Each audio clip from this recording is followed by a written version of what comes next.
Welcome back to Rich Connections. This is a space where we rebel against the patterns that keep us stuck, root into what's actually true for us, rise into who we're becoming, and ultimately learn how to live in our everyday lives.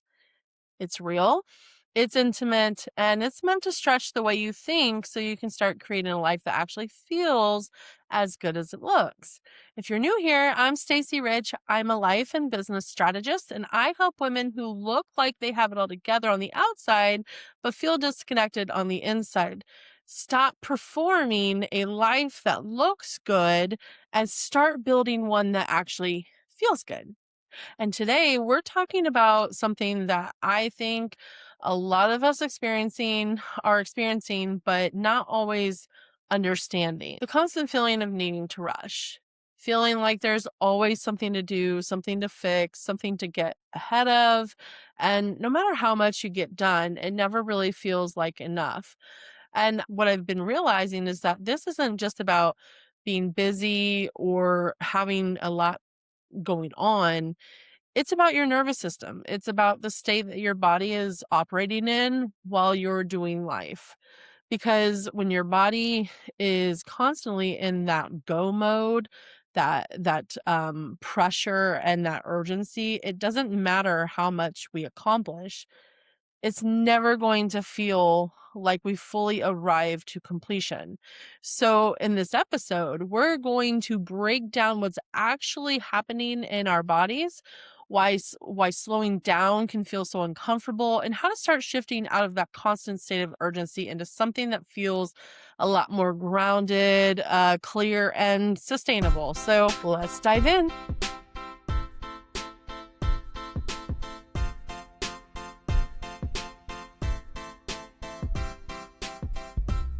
As I've gotten older, I've started having these random waves of anxiety, which I never really had. My heart starts racing, my chest gets tight, and then my brain goes, wait, is something wrong with my heart? Because if you know me, you know I was born with SVT. So that thought hits a little bit different for me because then what happens, I end up spiraling. And then at nighttime, I get, worried and I can't sleep. But this isn't new. Even as a child, I didn't like sleeping. I've never really liked sleeping. I always felt like I had too much to do, not because I wasn't tired, but because I felt like I was going to miss something. Like life was happening and I needed to be in it. I needed to conquer the world. And I still feel that. I still have that drive. I still have those big dreams. I mean, I fully believe I'm going to work with Oprah Winfrey one day, and I'm not letting that go.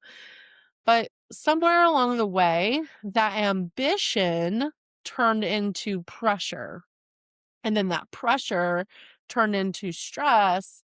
And then that stress really shifted me from creating in my life into just simply surviving. And this is where I want to challenge something because we glorify that hustle culture. We celebrate being busy and we really praise the mindset of grinding. But what if most hustle isn't really ambition? What if it's your nervous system stuck in survival mode? Because survival doesn't feel expansive. It feels like tight and urgent. And it's like you're chasing something that you can't quite catch. And I started noticing when I'm in that state, I don't create well. I don't think clearly. I really don't even trust myself. And honestly, I don't manifest the way that I know that I can when I'm in that state. I've noticed it over the last few years. So I started digging into this and I remember something from a conference my friend went to on conscious discipline. She invited me to go with her in a fancy hotel. And I'm like, I can work from anywhere. So why not? I wasn't going to the conference, but I was very intrigued. I started getting her to send me all the info from the conference because I was so fascinated because they talk about the brain. And if you know conscious discipline, it's working with children and how they operate. So to explain it, there's three brain states. First, a survival state. This is fight, fight, flight, or freeze, and your body is scanning for danger. It's like your heart increases, your breath gets slow or shallow, you're reactive and not and more so intentional. And this is where anxiety lives. It's where the urgency is. And that's here's the problem with that. You can't build a business, a life, or any meaningful relationship from that state of mind. So then there's the second state. So there's three total. This one's the emotional state. This is where your feelings take over. You're not in full survival, but you're not quite grounded either. You're overwhelmed. You're reactive emotionally. You might be frustrated, anxious, or drained. A lot of people live here and think they're fine, but they're still not fully regulated. They're actually reactive. And then there's the third state, the executive brain state. This is where clarity happens. This is where you can think logically, make aligned decisions. This is where you ultimately create and lead leadership, and then you can build. This is the state where your nervous system feels safe. And here's the truth most people don't realize about it is you don't get into the state by pushing harder. You get into it by slowing down. And that was the big aha for me when I was looking at this stuff. Now, I want to really process this for a second because this isn't just about a feeling that we have, a mindset. This is physiology. There's actual research showing that when your body is under chronic stress, it doesn't just feel stressed, it stays activated. Like your system never fully turns off. And hello, that's me. Your body is constantly releasing stress hormones like cortisol, and that's meant to be temporary. It's meant to help you survive something when and then come back down. But most of us never come back down. And according to the American Psychological Association, about 77% of people report regularly experiencing physical symptoms caused by stress alone. And around 73% report psychological symptoms like anxiety or overwhelm. So if you've been feeling that, you're not crazy or alone. You're actually the majority, which is crazy. Now, here's where it gets deeper. There has been a study that was published by the National Institutes of Health that showed chronic stress keeps cortisol levels elevated over time.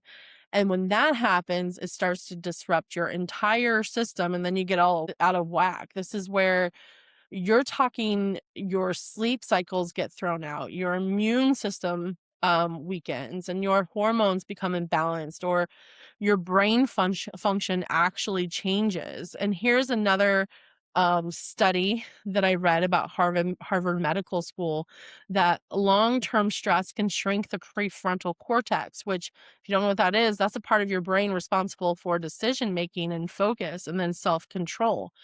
So think about that for a second. You're trying to focus more and hustle, do more, be more productive, but the very state you're in is the thing working against you. And it's not just a discipline issue or regulation, which is what I thought. I was like getting mad at myself. And then there's the sleep, right? Because I know I'm not the only one who gets into bed and suddenly your brain decides to solve the world problems and your entire life at that time. But research actually shows the Sleep Foundation shows that elevated cortisol at night is directly linked to insomnia and poor sleep quality. So when you're lying there exhausted but wired, that's not just failing to rest. Your body is not feeling safe enough to power down. And here's one more that really hit me. Stress, chronic stress impairs cognitive flexibility, meaning your ability to adapt, think creatively, and problem solve, which is that executive state, actually decreases.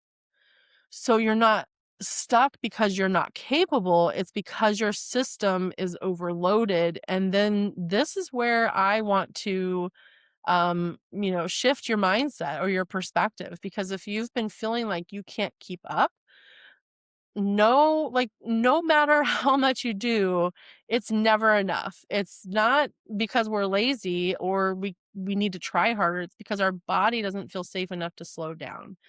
And until our bodies feel safe, we will keep creating urgency and the cycle even when there is none to create. And this is where it got so cool for me because I was sitting with this for a while, a few months now, working on this episode because of the awareness of it. And I was planning on recording it yesterday, and then I go to church, which I almost visited my friends that day and decided, you know what, I need to go and hear my message from my pastor. And the message that day, stop rushing. She literally got her first ticket on the way to church while preparing a message about not rushing. Tell me that's not alignment. But then she referenced a Bible verse, Mark 4:39, peace be still. And in that moment, the storm calmed. And then I thought, well, that's where what we're trying to do internally. We're not trying to control the storm. We're trying to calm ourselves within the storm. What an aha, right?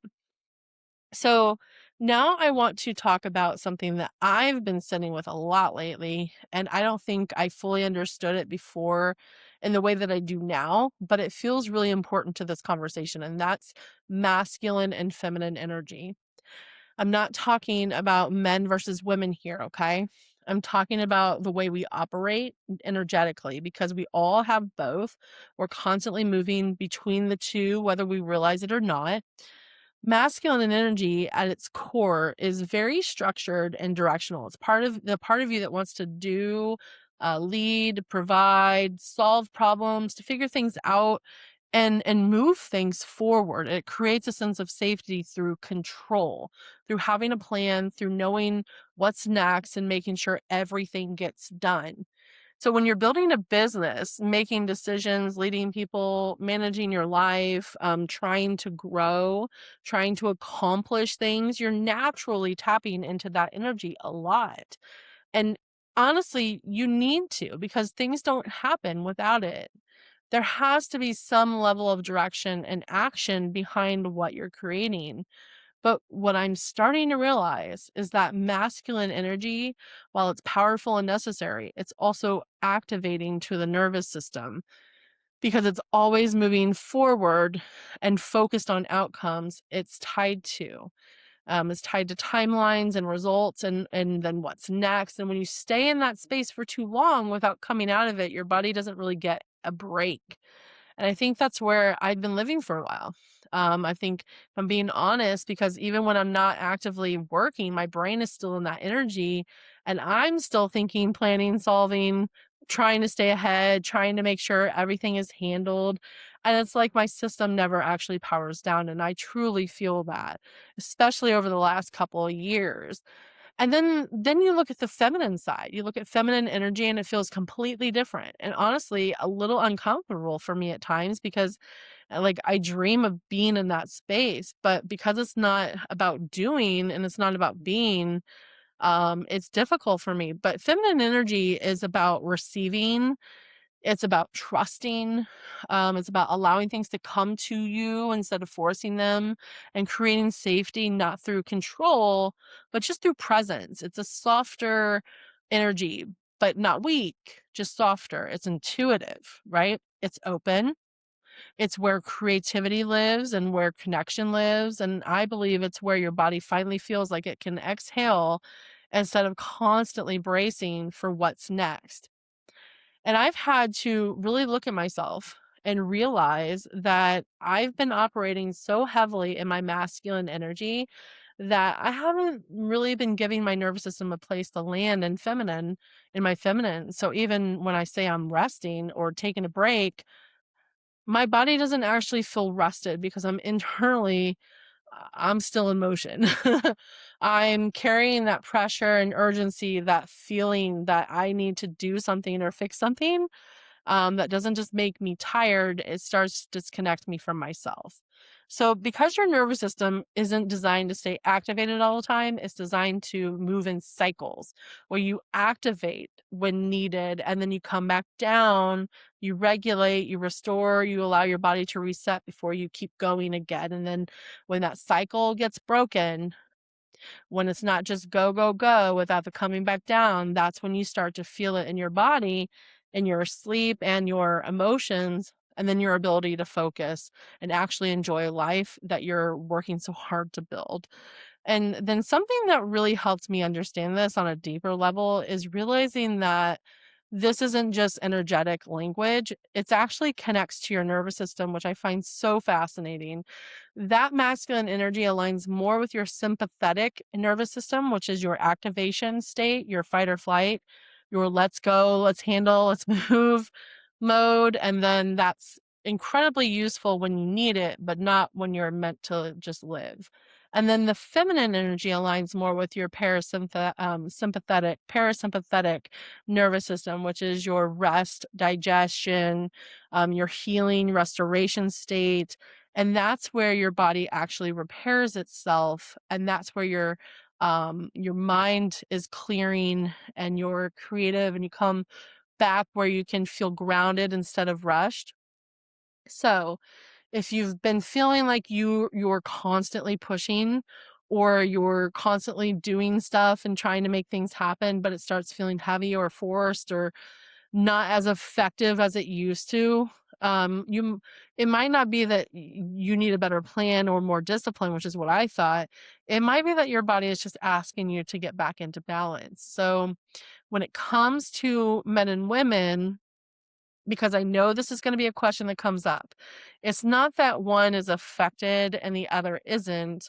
We both have nervous systems. We both experience stress. We both get dysregulated. But culturally, men have been conditioned to stay in that masculine energy more consistently and to push and perform to provide. And that can lead also to a form of burnout, even if it looks different on the surface. And then for women, especially women who are building something like leading or in leadership roles or growing, trying to prove themselves or keep up or create more, there's often this tendency to lean heavily into our masculine energy, which is what I'm doing because it feels like that's what gets results. And it does, but for a while. So, but there isn't a if there isn't a conscious shift back into receiving, into allowing, and slowing down and actually being present in our life, it starts to feel like you're constantly chasing something instead of living life inside of what you're creating. And I think that's the piece that's been missing for me and maybe for you too.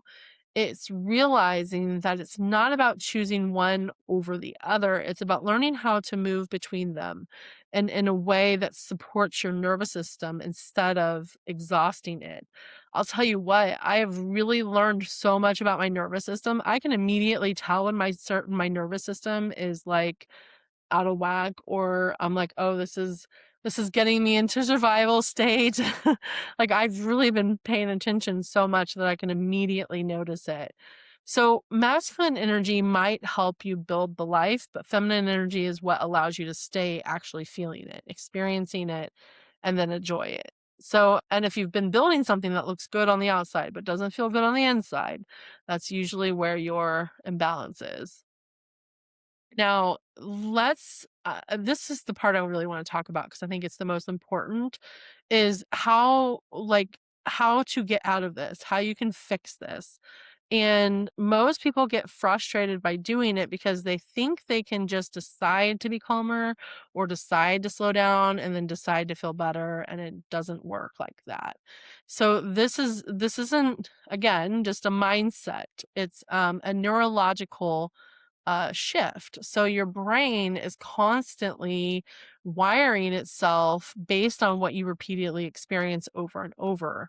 It builds patterns that become automatic, which means you're not consciously choosing a lot of your responses. Your body is just running what it knows. It's that pattern recognition. There's a concept in neuroscience, often summed up as neurons that fire together, wire together. And that was introduced by Donald Hebb. And actually, I learned about it through Dr. Joe Dispenza, who I'm a big fan of. I totally nerd out on his stuff. But what it means is simple terms that is wherever you practice and put your energy, your brain gets better at. So if you've spent years operating in urgency, pressure, overthinking and constantly being on, if you will, your brain has literally wired that as your normal baseline. And it's not just normal, that's considered your safe space, even though because it's familiar, even though it's not truly ideal. And that's the part that can be really confusing because logically, you might say, I don't like feeling this way, but your nervous system isn't responding to what you like, it's responding to what it knows. So when you try to slow down, when you try to rest, and when you try to not rush, it can feel uncomfortable, almost like something is off, like you should be doing something else or you're missing out on something, which is me every Sunday when I'm trying to make the day for myself and I'm like, oh, I'll just work on something. And a lot of people misinterpret that feeling as intuition, like maybe I should be doing more, but it's not. It's just conditioning, okay? And there's research to back this. So there was a study by the National Institute of Health on neuroplasticity showing that the brain remains capable of reorganizing itself through your life, meaning you can form new neural pathways at any age, but it requires repetition and consistency. You don't change a pattern by thinking differently once. You have to change it by experiencing something different repeatedly. And then there's also research that shows that when people practice mindfulness and intentional awareness, like meditation, there are measurable changes in your brain structure, including increased gray matter density in areas associated with learning, memory, and then emotional regulation. So, when you slow down and when you breathe and you can become more aware instead of reactive, you are literally reshaping your brain. But here is what I want to say to that. You try to go from one extreme to the other, it doesn't work that way. From your chaos to trying to be calm and overthinking to just like numbing out, your system will reject that because it doesn't feel safe, remember? So the real work is in creating new experiences over time that are small enough that your body can actually accept them, not forcing yourself into sitting still for an hour if your mind is racing. I work with my clients who have never meditated before, who are in that go, go, go space. I only have them meditate for like 5 minutes at a time until they're able to do longer because it feels so uncomfortable. It's not productive. They also found that repeated exposure to calm, regulated states helps retrain the nervous system to default to those states over time, which means the more you practice regulation, the more natural it becomes. So this is a less about effort and more about your repetition in the work. Okay. So even if it's 5 minutes every day, you're rewiring your brain. So it's choosing over and over again to create moments of safety in your body, even when your mind is telling you to keep going, because over time, those small moments start to add up. They start to really build a new baseline. And then eventually, once you felt what once felt uncomfortable, like slowing down and not rushing and being present, will start to feel normal and safe to you. Um, because you're no longer trying to force yourself out of urgency. You're actually just rewiring yourself out of it. So that's what I'm working on right now. Are you with me? So here are some tools that I've learned that help with it if you're interested in doing it. So the first and foremost is breath work. I don't think you realize, I say that like you don't, but you may not realize your breath is the fastest way to signal safety to your body. That's something that my dog trainers had me to do with my dogs who are like the rescue dogs. So they're super in that urgent state of survival, and I have to help them relax and regulate. And one of the ways I do it is she told me to just sigh in front of them so they realize my breath is in safety, and they will co-regulate with me, which I'll get to in a second. So your breath is the fastest way to that signal safety to your body. So it's a slow inhale and then a longer exhale, and you just do that over and over.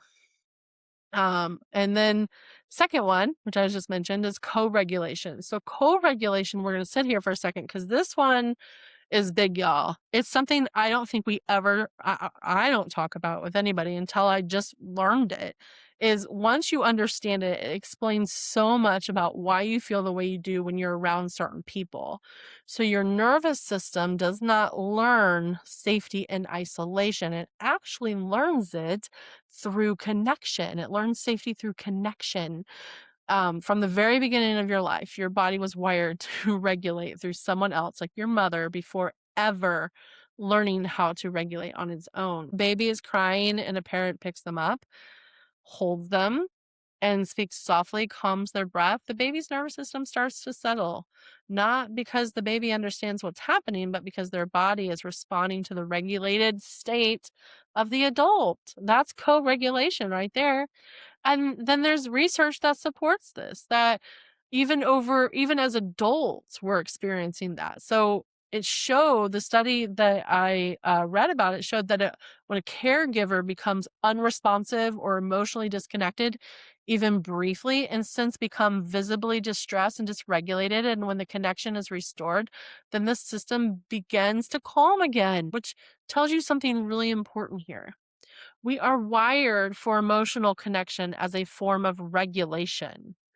This doesn't just go away when we become adults, like I just mentioned. We just stop recognizing it. And there's, you talk about like, or I do anyway, like you talk about your associations, like this is a huge part of why it matters. And, our nervous system is constantly scanning for cues of safety or danger.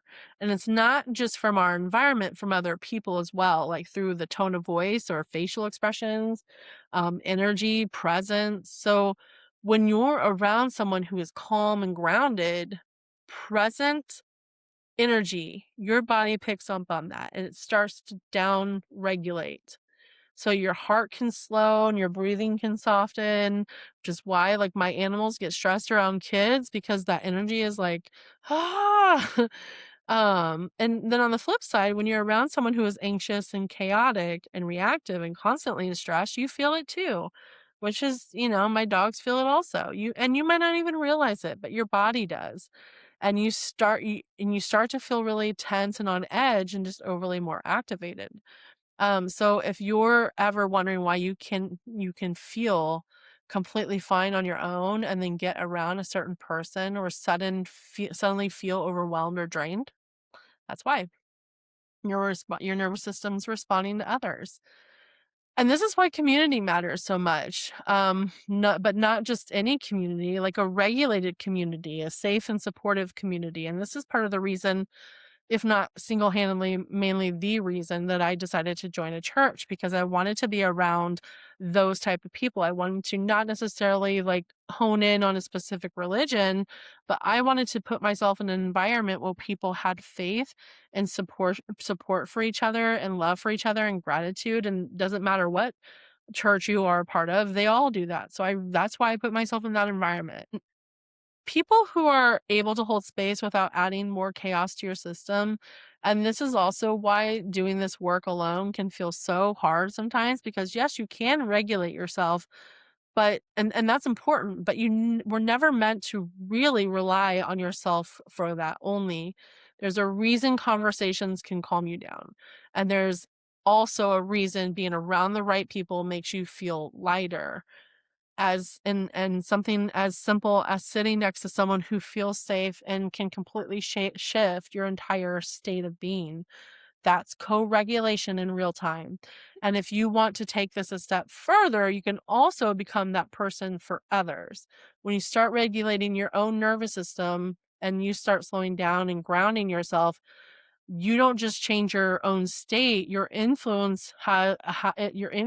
the state of the people around you. I do this with people. I actually test this with my dad. I trigger him sometimes and vice versa. And I'm like, okay, if I calm my state, I can maybe calm him too. But then you think about parents or leaders, coaches, or anyone that is leading people or in a role of authority. Your nervous system sets the tone too, and kids don't just listen to what you say as much as they feel who you are. And this isn't just about like you feeling better, it's about the environment you create because regulation spreads just like dysregulation does. So, if you've been trying to do everything on your own or trying to figure it out, trying to calm yourself down without support, I would suggest finding a support space that would help you in this evolution. Then there's the third one of my favorites, music. Music is something I've already noticed in my own life. It shifts your state almost instantly, whether you realize it or not. So when you listen to calming music or something slower or even affirmation playing in the background, that's what I do that all the time from YouTube. If you want a good channel, let me know. I can feel my body soften a little and I'm just kind of relaxing a little bit. And there's research that shows that music can actually impact your brain activity and slowing it down or stimulating it depending on what you're listening to. So it's not just a vibe, it's affecting your nervous system in real time. No. When I throw on my Big Sean, because I love me some Big Sean or something more with more hype, it gets me going. And there's a place for that, especially if I need energy or momentum. I love listening to that. But that's activating energy and not regulating energy. So it's not about cutting them out. It's about being aware of what your state you're in and choosing the music that either supports that or brings you back to where you want to be. So being able to be in control of your regulation. And then there's pausing.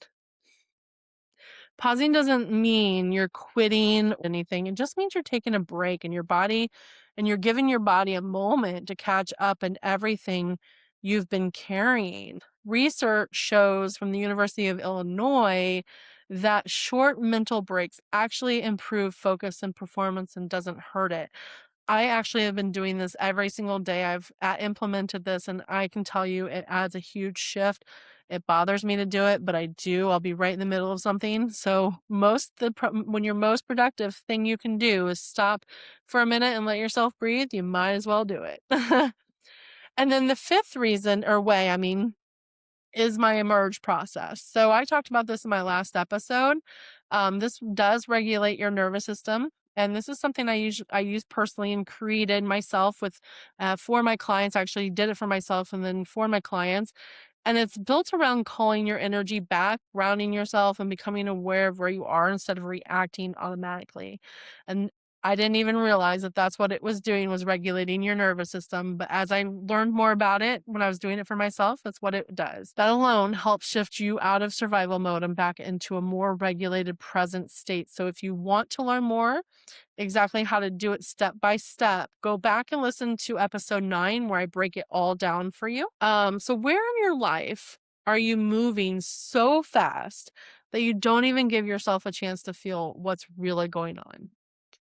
Are you actually behind or are you just operating from a state that makes everything feel urgent? What would change for you if you stopped trying to keep up and instead focused on feeling grounded in what you're doing? And do you trust yourself enough to slow down? Or does slowing down make you feel uncomfortable, like you're losing control or missing something? And lastly, if you didn't have to rush to prove anything or fix anything or get somewhere faster, what would your life feel like right now? Because sometimes the shift isn't doing more. It's allowing yourself to be present enough to realize you're not as far off as you think. I think what I'm really starting to understand and what I want you to take from this is that you don't have to live your life in a constant state of urgency just to get where you want to go. And you don't have to keep moving and then proving your worth through how much you do and how much you carry or how much you can handle, which is like, that was just hard for me to process. And you don't have to wait until everything is done, figured out, or perfect to finally feel peace. Peace is something you learn how to access in the middle of your life, inward, not at the end of it. Okay. So this week, I want you to pay attention to your pace. How are you working? Notice when you're rushing or when your body feels tight and you feel like you're starting to get urgent. And instead of pushing through it like you normally would, just take a moment to pause and breathe and let your body catch up for just a second because that small shift, if done consistently, is what it starts to change everything. If this episode resonated with you, please share it with someone you know who has been feeling this too, because most people are walking around in this state and don't even realize it. And if you're ready to go deeper into this work, not just understand it, but actually learning how to live it, you can find me at srichlife.com or connect with me on Instagram at srichlife underscore. And if you feel called to, you can apply for my How to Live a Rich Life program, where we take everything we talked about here and actually integrate it into your day to day life and create the life that you desire. Before we wrap up, I want to share something that I've been using that actually supports everything we talked about in this episode. If you've been feeling anxious, overstimulated, or like your body just won't calm down, one of my go-tos has been peach juice from Organic Olivia. It's designed to support your nervous system and help your body ease out of that constant on state, which, let's be honest, a lot of us are living in more than we realize. I like using it when I feel like I'm getting overwhelmed or even at night when I need help winding down. It just takes the edge off in a really natural way without making me feel out of it. If you want to try it, you can use my discount link, organicolivia.com/Stacy dash Rich to check it out. It's a simple way to support your system while you're doing the deeper work we're talking about here. So see you later, Rich Rebels.